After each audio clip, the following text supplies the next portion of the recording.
Boom, boom, boom, boom, boom, boom, boom, boom. Yeah. Oh, yeah. Oh, hi, ooh. I don't know what the song is, but I'm gonna keep it going because Talkin Tuong is back. Oh, yeah.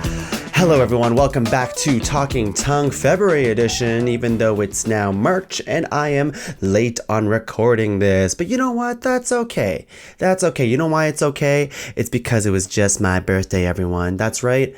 Your little boy tongue, your little tongue has turned into a grown man. I am now 30. 30 years old. Oh my goodness. Now that I'm 30, I'm going to be talking only about mature topics. That's right. Just mature topics such as, no, I'm not going to do that. I'm not going to do that. That's not what I'm about in Talkin Tuong, baby. We're here to talk about pop culture, and we have quite a show ahead of you, or ahead of all of us today.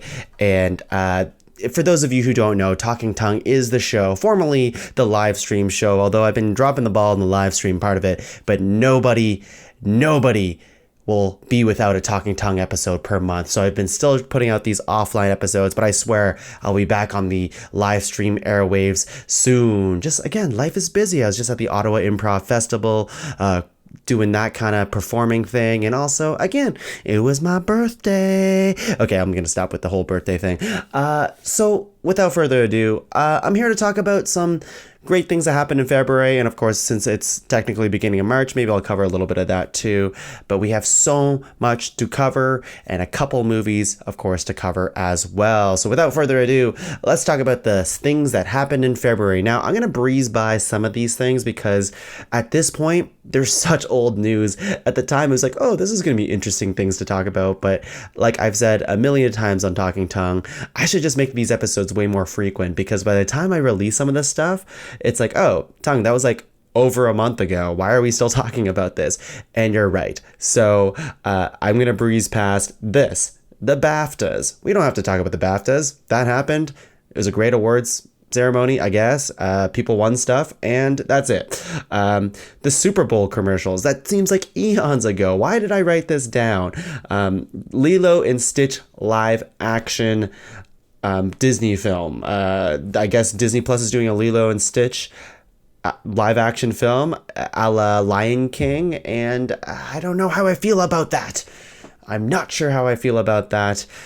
We will see. We'll see. I mean, I know Lion King got a lot of flack. I kind of actually did like how realistic it was. Like I thought it was cool. The animation and the work that went into making the lions look like real lions, I thought that was pretty cool. But I don't think they gotta do that for everything. I don't need my Stitch to look like a real world alien thing. I'm not sure how I feel.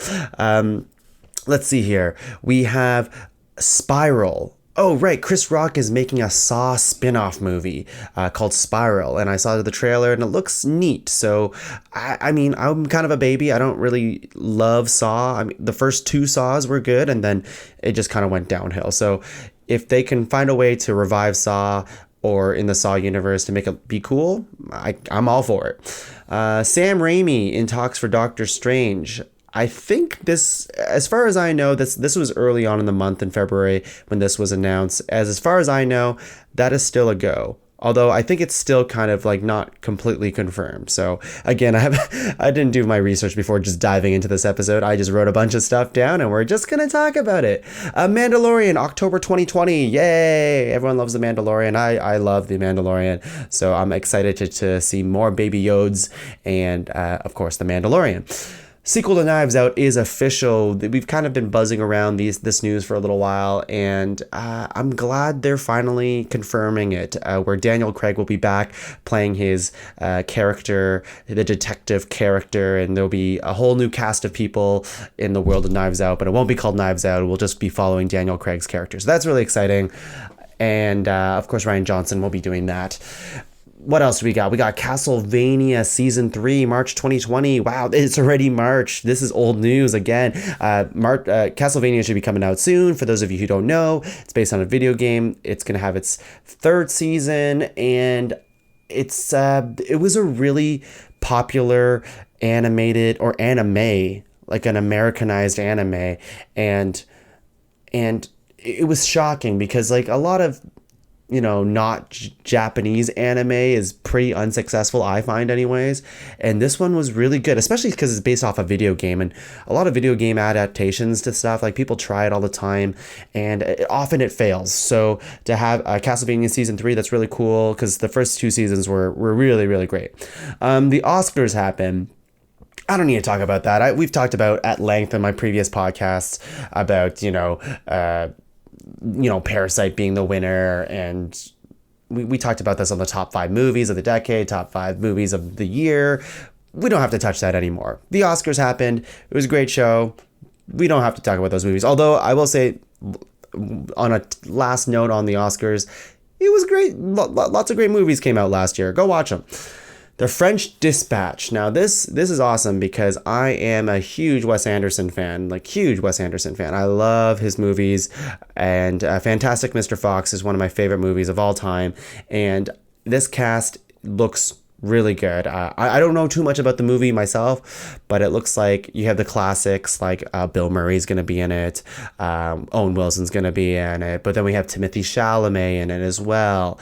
I think Saoirse Ronan's going to be in it. There's a bunch of cats that are going to be in this movie. Well, there's no cats in this movie, but there's a lot of good actors that are going to be starring in this film. I don't know too much about it. I don't really want to spoil myself, but watching the trailer, it really has that vibe.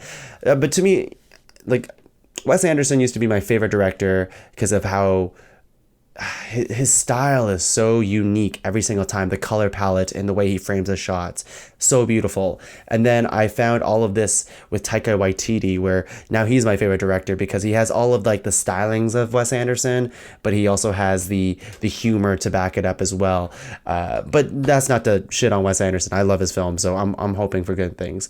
The Green Knight, or it's just called Green Knight, I believe.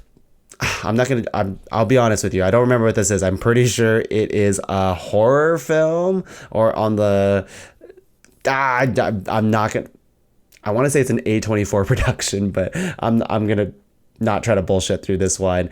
Green Knight. I remember seeing a trailer. I remember it was kind of spooky. And I remember I was like, I'm going to go see that movie. And that's all I remember. So you should watch it too. Neopets, the show, the movie. No, Neopets show. They're going to make a Neopets TV show, which is insane because you would have thought they would have done this like eons. I have no idea Neopets is still a thing. Did anybody else know? That's insane. I used to play Neopets all the time when I was a kid.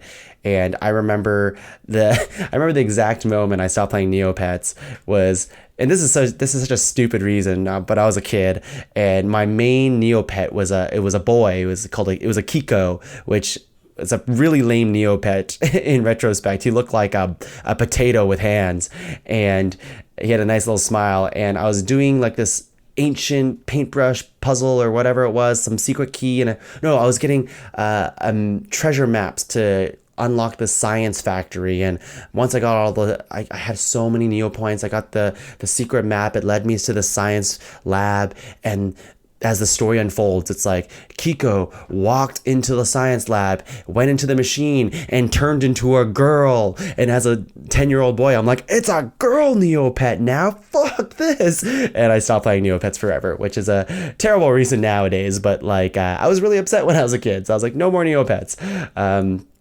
Although I love the Neopets like mini games back in the day, like Mirsa Chase and Volcano Run. People who don't know what Neopets is gonna have no idea what I'm talking about. So anyways, a Neopets show, I'll see it. I mean, like, I'll give it an episode. I don't think it's made for me, and that's okay because Neopets was always for children, so that's fine. What do we got? We have Stranger Things teaser. Spoilers. Actually, no, fuck it. I'm not gonna even give you spoilers. The teaser was okay. There's a character that we thought was dead. He's alive. Huzzah. And I'm glad, you know what? I'm glad they're ending Stranger Things at season 4 because I love Stranger Things season 1. Season 2 happened, liked it. Season 3 happened, I liked it too. But I think I'm starting to wane off on the Stranger Things train. So hearing that it's ending in season 4 and the way they want to end it, it's like, you know what? Do it while it's still hot. Matt Reeves' Batman camera test. We saw Robert Pattinson, the Batman costume, sort of like he was in like a red light kind of thing, and it looks kind of cool. I mean, it looks like Batman. What else here? I also wrote Castlevania Season 3 again, which was not needed. He-Man. He-Man was cast, Master of the Universe. Kevin Smith is creating a He-Man Netflix series with a bunch of amazing, talented writers and cast. And I wrote down the cast here, although I'll quickly name off a few things here. So Mark Hamill as Skeletor. We have Lena Headey as Evil Lynn. We have Chris Wood as Prince Adam or He-Man. Sarah Michelle Gellar. We have Liam Cunningham, Stephen Root, Diedrich Bader, Griffin Newman, Tiffany Smith, Henry Rollin. Let's see what else. Justin Long, Jason Mewes, Phil Lamar, Kevin Conroy, Harley Quinn Smith, Kevin Smith's daughter. So many things. Yeah, and what else do we have? We have McDonald's candle? My God, why did I... This is the most random assortment of news that I've come up in a while. McDonald's released a candle, basically, and the candle was just the different flavors of like a Happy Meal. No, it was like a burger candle and ketchup and relish and mustard. Honestly, I just need to know what it smells like. I've been on a big candle kick lately. Not that I've been buying candles, but I've been finding just really weird candle scents on the internet. And, like famously Gwyneth Paltrow's vagina candle, which completely sold out. I'd be curious, but I don't want to spend $100 on a candle. But McDonald's burger candle, I gotta know. What else here? I'm a little distracted because I was just thinking, now that we're talking about Kevin Smith, that one of the topics that I was saving for later, I might change this episode on a fly, and I will not re-record this because that's not how we do it, Talking Tongue. No editing. Very minimal editing with Talking Tongue. So we might end up talking about Kevin Smith's the Jay and Silent Bob reboot instead of another movie I was thinking about. All right, what else do we have? We have Westworld Season 3. That's coming out soon. I, to this day, never seen Westworld, even though I have the HBO crave. I should probably watch that. Little Fires Everywhere with Reese Witherspoon and Kerry Washington. That's a thing that's going to come out. That's a movie. Borderlands movie. I can't believe they're making a Borderlands movie. For those of you who don't know, Borderlands is a very popular video game with the most terrible dialogue in the world. And I just cannot believe they're making a video game movie out of it. I can't see it being good. Call of the Wild came out and did terribly. In fact, Call of the Wild, everything was... I was not going to watch it anyways, and I don't have any attachment to Call of the Wild, the book, but seeing the footage I saw on Twitter of how the dog is CGI'd, it's a person that is in like one of those suits acting out as a dog. So any cute moment that I might perceive while watching Call of the Wild, I'll be like, oh wait, that wasn't a real dog. It was just a human pretending he's a dog. So zero attachment to this animal movie. Why didn't they get a real dog? I don't get it. Trump was hating on Brad Pitt in Parasite, and I already hate saying that because I don't like saying his name. So fuck you, Trump, I guess. That's how I feel. No, I'm Canadian. I was gonna say, can I get arrested for saying that? No, I don't give a shit. HQ was canceled and rebought. HQ, once the most popular trivia show in the world, was canceled. The one with you can get download on your app. It was every single night. You can win real money real fast.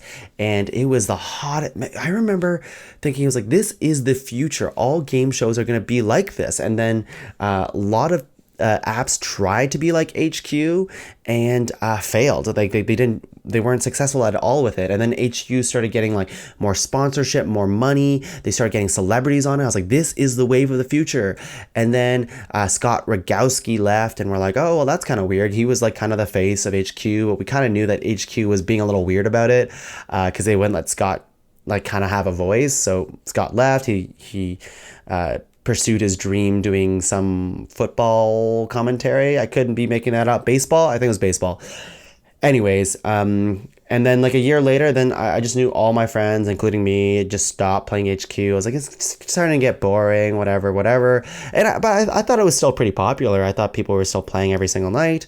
And the people they got as a replacement seemed okay. But apparently it's just run like complete garbage. And then the last show, the host just got drunk.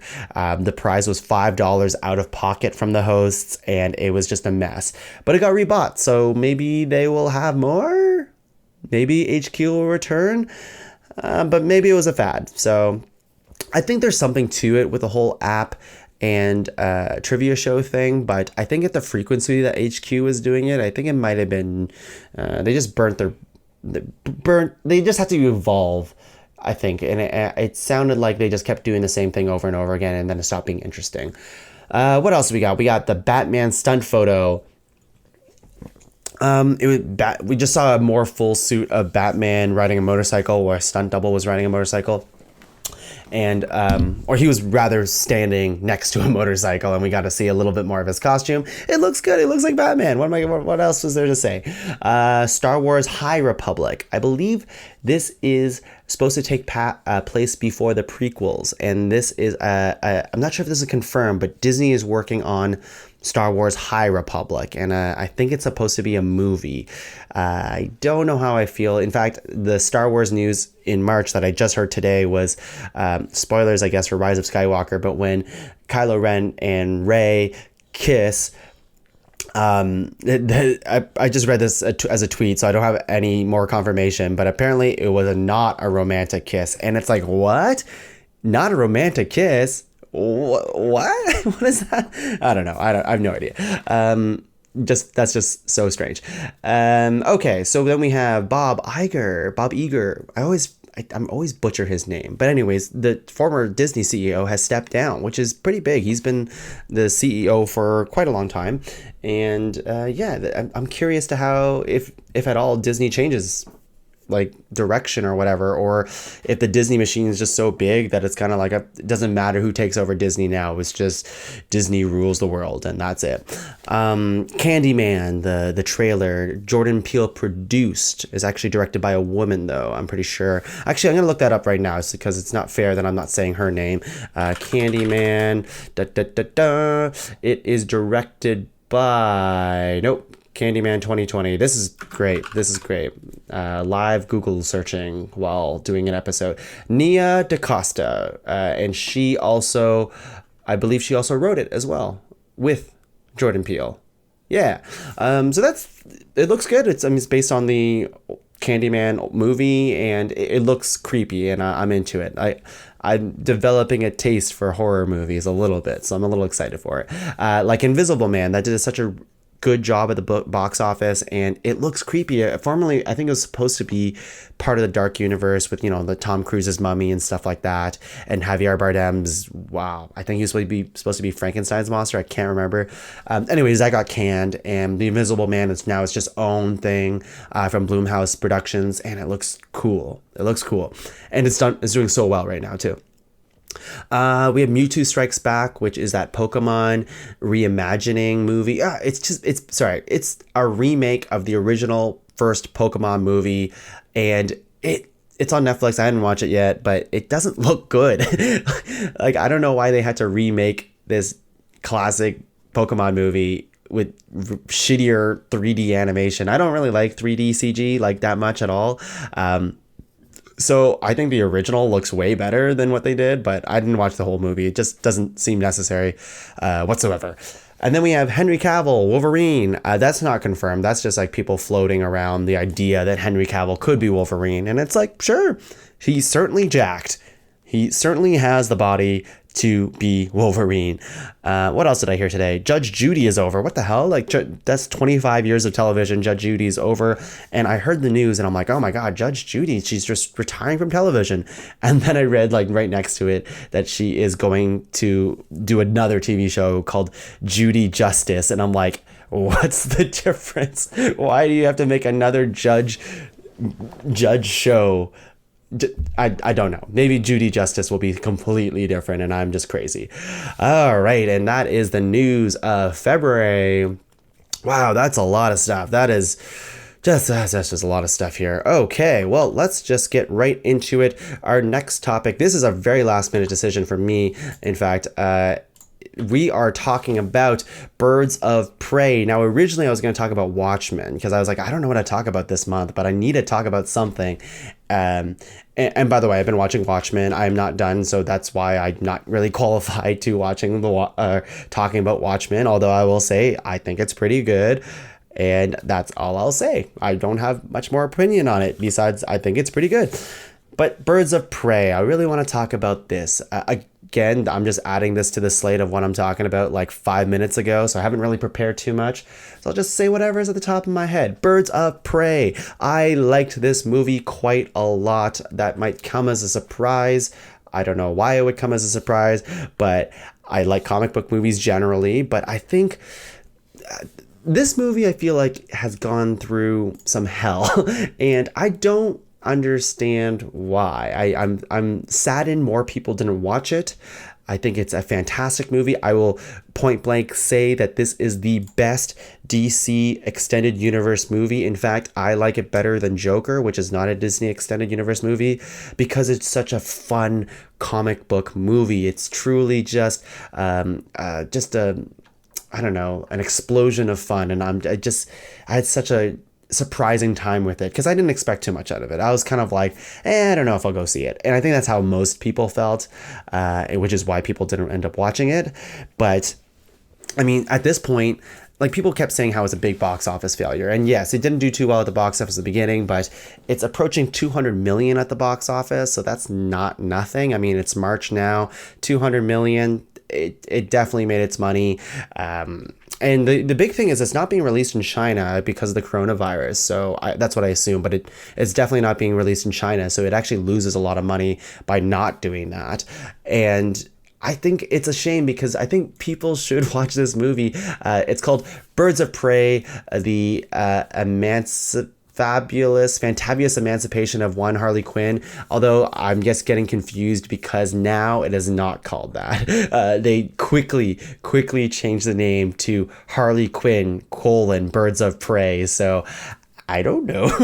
I think the marketing got thrown off. I assume some people at the marketing team, someone was just like, I told you we should have called it Harley Quinn. People don't know who the Birds of Prey are, Birds of Prey are very popular in the DC comics, but again, to most people, that is nobody. They don't know who that is.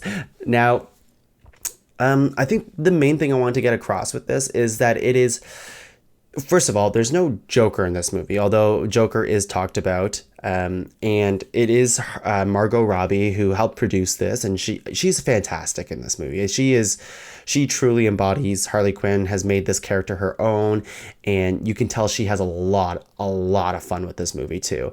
And I think even though it's technically the same Harley Quinn that we saw in the terrible Suicide Squad movie, it's kind of what they've done with Shazam and Aquaman, where it's like, that stuff happened in this universe, but like, let's pretend like we don't really need that to like kind of continue what they're doing here. Like, it's in the same universe, but not really, because Gotham looks a lot more colorful in this movie too, which is awesome because there's a lot of color to this movie. There's a lot of fun. I keep saying that. I can't.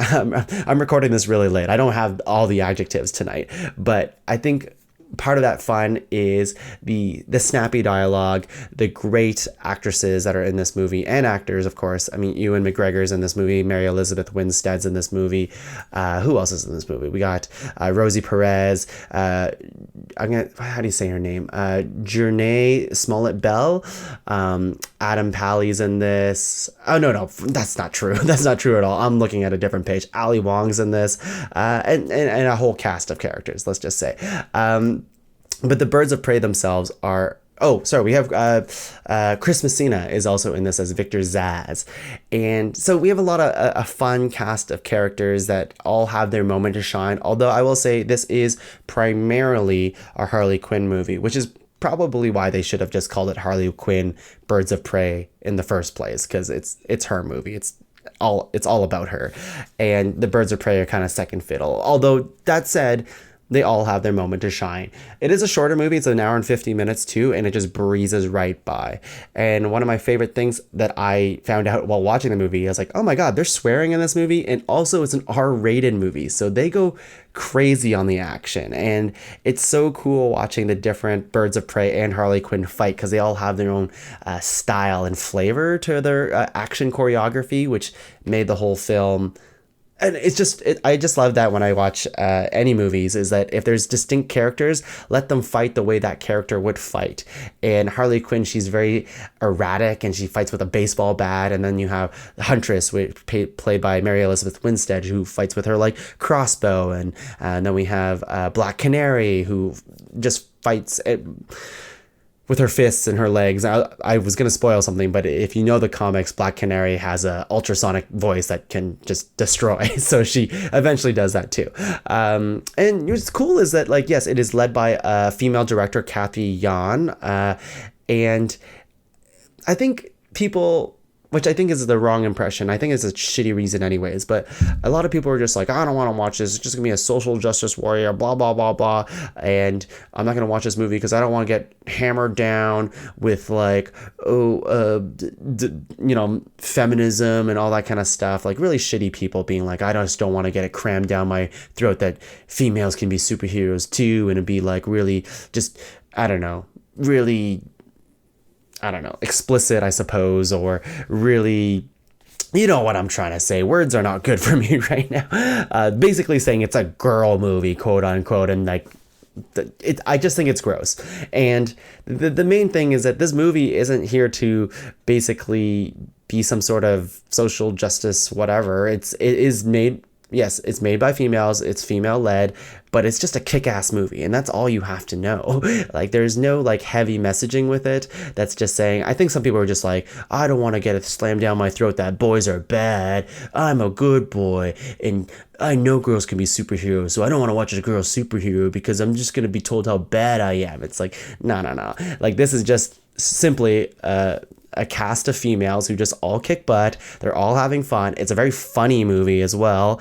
And the music, and it just drives, and it goes at just a perfectly brisk pace. And not to say like, also to say, sorry, that Ewan McGregor and Chris Messina as Black Mask and Victor Zsasz are such fun villains. In fact, I would have loved to see even more Ewan McGregor, because he is such a fantastic villain in this movie as well. So Harley Quinn, Birds of Prey, or Birds of Prey and the Fantabulous Emancipation of One Harley Quinn, whatever you want to call it, 2 thumbs up. Really loved it. And I think more people should watch it because it is truly better than all the other DC films. I'm going to say it right now. Better than Aquaman, better than Shazam, better than Wonder Woman. I said it, better than Wonder Woman. Wonder Woman's fine. I know it's one of the breakout female-led movies for superheroes anyways, and a very important movie, but to be honest with you, Wonder Woman kind of falls apart in the third act, and this movie here just drives because it's an hour and 50 minutes. They just go. So much fun. All right, next topic. We are going into Sonic the Hedgehog. Sonic the Hedgehog. All right, so man, this is a movie that I was not prepared to like as much as I did. Like, I was just like, I'm gonna watch this movie because I'm a video game nerd, and Sonic, I used to be such a huge Sonic fan. Like, I was the biggest diehard Sonic fan. I would play all his shitty video games, and I know they were bad, but I just loved him so much. I kind of got into Sonic when in the Dreamcast era with Sonic Adventure and Sonic Adventure 2, when it was kind of more edgy Sonic. And I of course I did grow up with the original Sega Sonic as well, but it never grabbed me as much as like the cool Sonic. So I was just like, I stuck with him for a very long time until I realized that no, a lot of his games are pretty bad.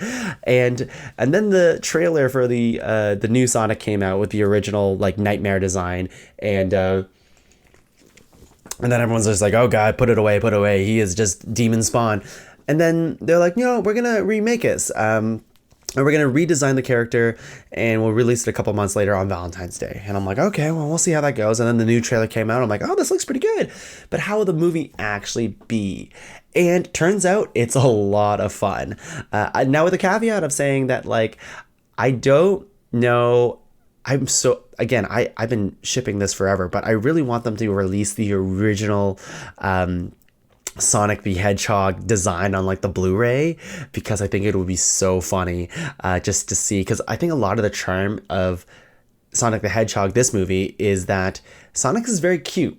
He acts as a 10-year-old kid, and he does a lot of like cutesy things, running around, acting by himself, playing by himself. A lot of one of the themes is that how lonely he is, and how he basically plays. This is in the trailer where he's just playing a baseball game by himself and acting as different characters, and then realizing how alone he is.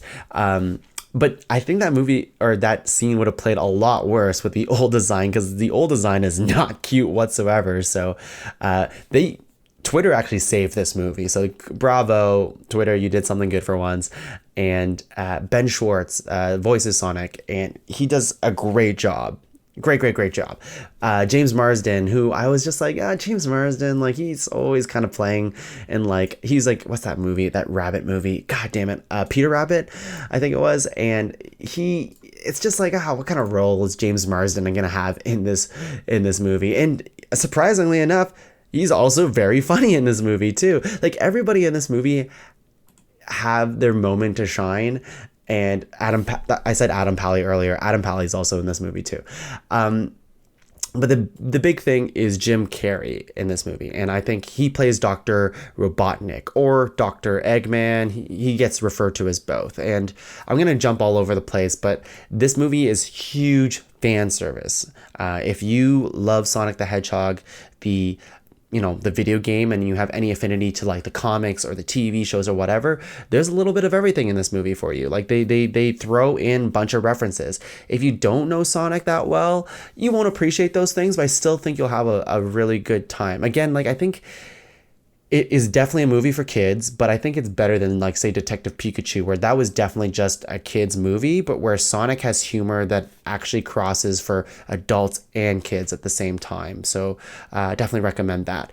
I'm kind of all over the place. Dr. Robotnik, Eggman, Jim Carrey. It's kind of like they said, Jim Carrey, be the most Jim Carrey you want to be, and he does, and it's amazing. And I think that's like a huge plus for the movie. Without Jim Carrey, this movie would still be fun, but it's not the same without him. Like, you have to see it. Like, I don't want to spoil anything, because I can't do a good Jim Carrey impression at this late of night doing this recording anyways, but he does like all of the crazy manic voices and impressions, and he is just at his top of his game in this Sonic the Hedgehog movie, dancing around and just being so energetic and bringing that Jim Carrey flavor to the movie, and it's just beautiful.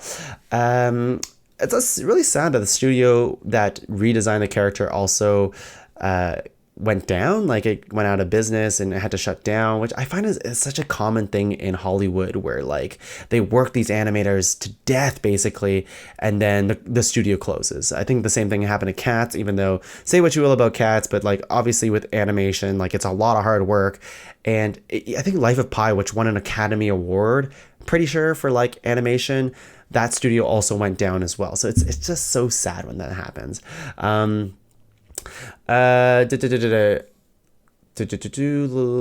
just reading through my notes here, trying not to spoil anything, even though it's not, who cares? I will spoil one last thing. Maybe I'll spoil the post-credit teaser here, which there is one.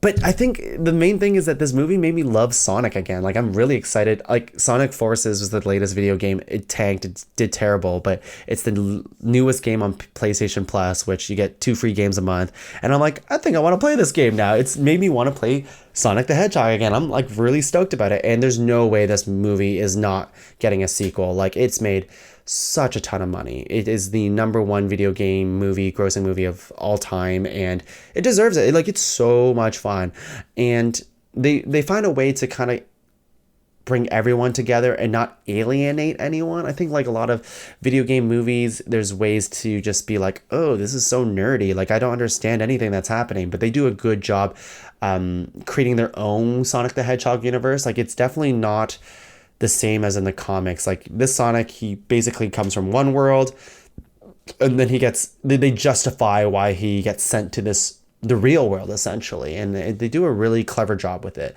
All right, let's go into... Oh yeah, I'm just looking at my notes here. Lots of fantastic Easter eggs for fans. Here's some spoilers. You get to see some chili dogs. You get to see Green Hill Zone. You get to see some spin dashes. It's just a lot of fun. Sonic gets to do all the things that you love him for. And the post-credits scene here is... I'm gonna give you a moment. I'm gonna spoil it. Tails. Of course you're gonna see Tails. Tails is his best friend in the comics and the TV shows. And in this version, I don't know what he is. He's looking for Sonic at the very end, but he comes to the real world looking for Sonic, and it's just like, wow, what's up with Tails? But you get to see him fly with his two tails, and I was just freaking out because of course that's gonna be the post-credit stinger, but I was surprised anyways, and was delightfully surprised. So I'm actually shocked to hear this from myself, but I'm very excited for a sequel.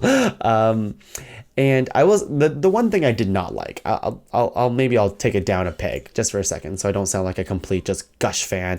Is that I don't like the music very much in terms of the main music. The one with like Kid Cudi, the theme song that they got. I think it goes. I'm not gonna pretend to sing it. Here we go. Whatever. I'm terrible at this. I think it kind of sucks. That music, that song, the main theme song that they got, the original song that they got, just kind of blows. I kind of wish they went for the edgy Sonic Adventure type music.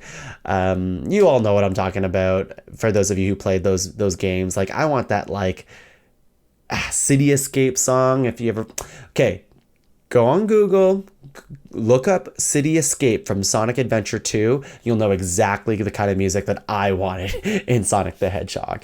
All right, let's move on here to the final topic. Now, this is crazy to me because I wrote a bunch of notes for Snowpiercer, and I know that's an old movie, but again, I was kind of like plucking hairs because I was just like, after seeing Parasite, I'm like, I gotta watch Bong Joon-ho's other movies.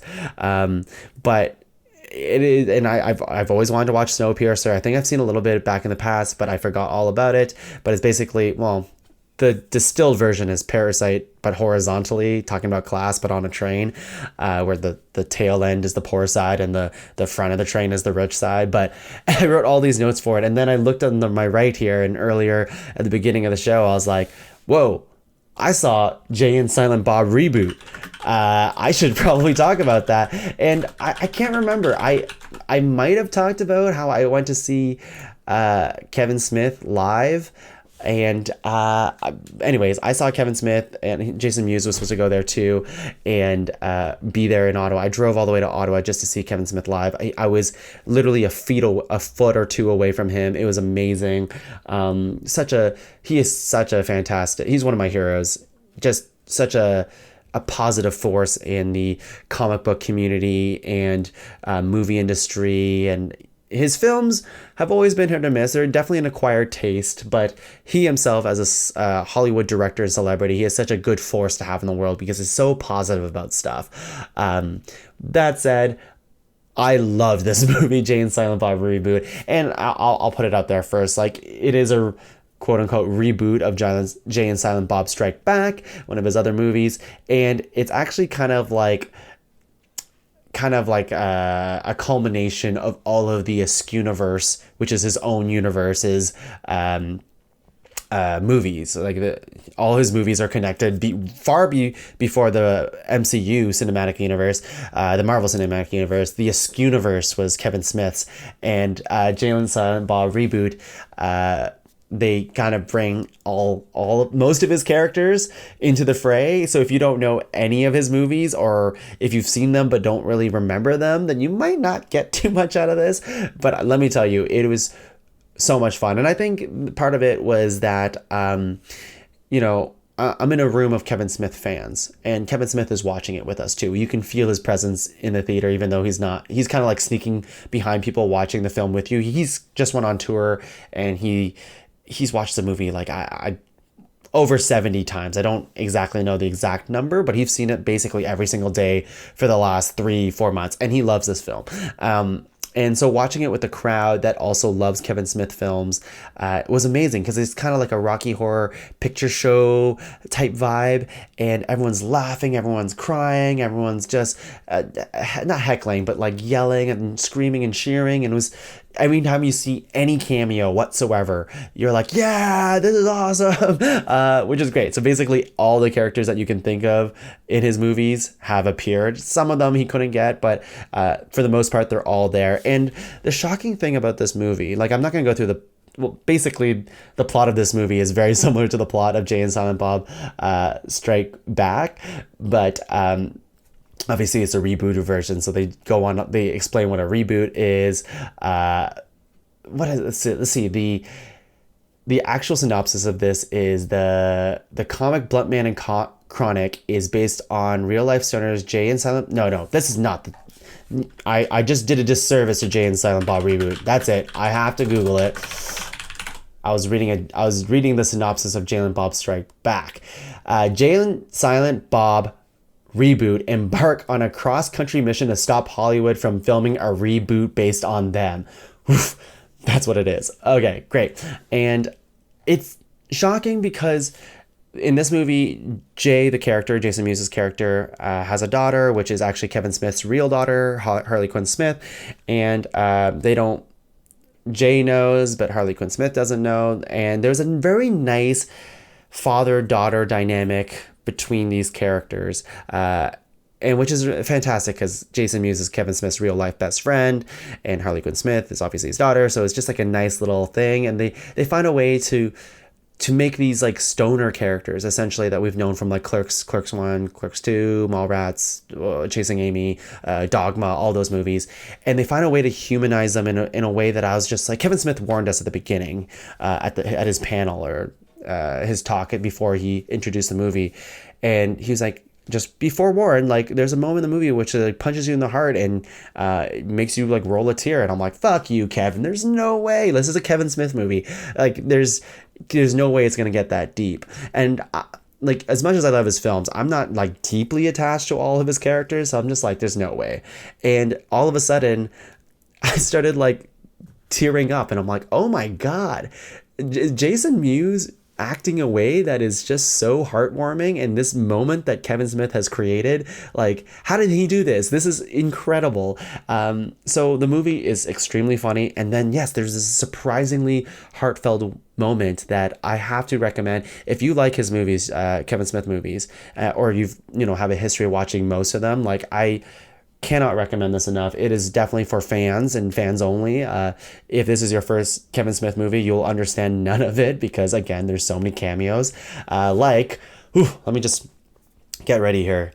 We have Joey Lauren Adams, we have Ben Affleck, Diedrich Bader, we have Johnny Bananas, Devin Nanzio, Melissa Benoist, Mark Bernardin, Jason Biggs, Jeff Chase, we have Walter Flanagan, Brian Johnson, Mike Zeprick, Jesus Christ, who else do we have? We have Brian O'Halloran, who's obviously from Brian O'Halloran. I just butchered it. He's from Clerks. Let's see here. Rosario Dawson. Okay, I'm done. Ralph Garman. There's so many. I go on IMDb.